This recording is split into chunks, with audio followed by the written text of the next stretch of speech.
Si tu prends un neurone ou une cellule neuronale, tu la stimules avec un champ électromagnétique, elle s'active. Elle est sensible au champ. Donc, quand je pense, je suis dans le champ électromagnétique. Parce que mes neurones sont sensibles au champ. Mais j'ai des cellules qui ne sont pas sensibles au champ. Ça vient d'être démontré il y a quelques mois que nous avons une population des astrocytes, des cellules pyramidales astrocytaires. 90 milliards on a dans la tête. Des cellules qui ressemblent aux étoiles. Tu as des étoiles dans la tête, Habib. Et ces cellules ne sont pas sensibles au champ électromagnétique. Tu les stimules, elles ne répondent pas. C'est pas leur truc, le champ électromagnétique. Elles sont vivantes. Et bien sûr. Mais ils se connectent avec un autre champ. Le fameux champ 99. Les neurones se connectent avec le champ 0,1%.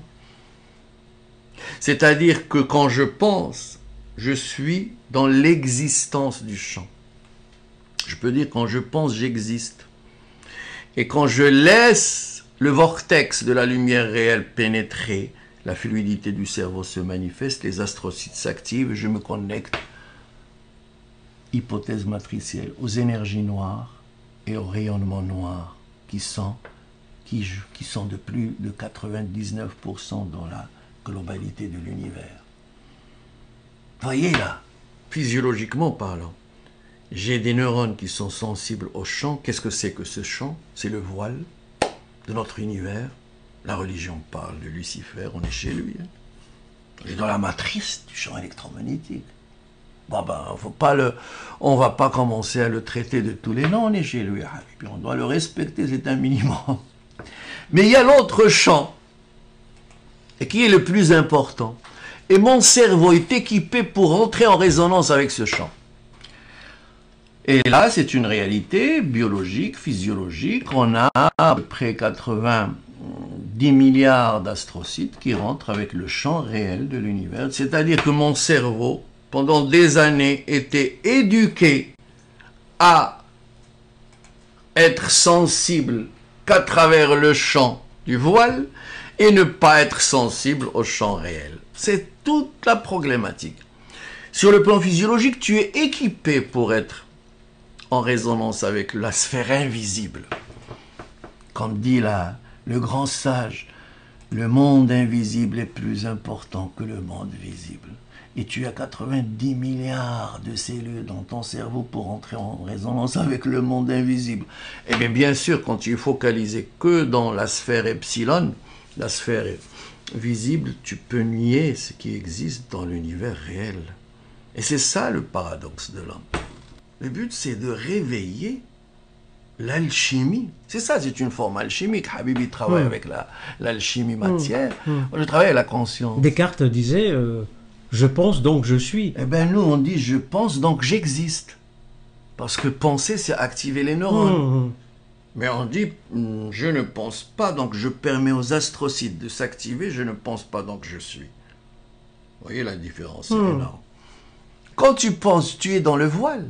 Parce que quand tu penses, tu es dans la stimulation électromagnétique. Qu'est-ce que tu fais? Tu penses, tu crées une résonance électromagnétique. Qu'est-ce qu'il dit le voile? Oh, bienvenue Habib, tu es le bienvenu. Il te reçoit dans son champ. Il dit, viens, tu es venu, mais attention, tu n'es pas dans l'être, dans le je suis, tu es dans l'existence. Mais quelle existence? Hologrammique, illusoire, projectionnelle. Marhaba, bienvenue. Je te donne tout ce que tu veux. Mais cette existence hologrammique, qu'est-ce qu'elle révèle? Elle révèle la forme. Condenser dans la forme. Réduire l'information de l'être. Et c'est pour ça, on dit dans le soufisme, celui qui pense et qui n'arrête pas de penser et qui devient un penseur chronique ne peut jamais toucher le vortex de la lumière réelle. Penser, c'est activer un potentiel du voile à chaque instant. C'est-à-dire apprendre à s'apaiser de temps en temps, mon ami. Ici, en Occident, vous avez une manie d'analyser tout ce qui bouge et d'intellectualiser tout ce qui bouge. Vous n'avez pas En Orient, on a ça, nous. Apaisement de la structure mentalisée. Apaisé de temps en temps. Tu sens que tu es dans cet infiniment bref.